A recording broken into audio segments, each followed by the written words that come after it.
Mga kapuso, umiiral pa rin sa malaking bahagi ng bansa ang northeast monsoon o hanging amihan.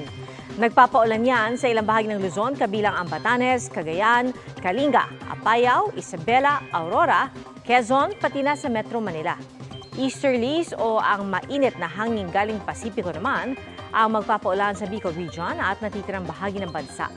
Base sa rainfall forecast ng Metro Weather, makakaranas ng light to heavy rains sa northern at eastern section ng Luzon. Kalat-kalat na ulan naman sa Visayas. Habang sa Mindanao, umaga pa lang ay asahan na ang malalakas na ulan pero hihina yan pagdating ng gabi. Sa Metro Manila, mababa ang tsansa ng ulan at may posibilidad din ng thunderstorms. Mga kapuso, patuloy na tumutok sa mga balita. Mag-subscribe sa GMA Integrated News sa YouTube. Sa mga kapuso abroad, samahan niyo kami sa GMA Pinoy TV at www.gmanews.tv.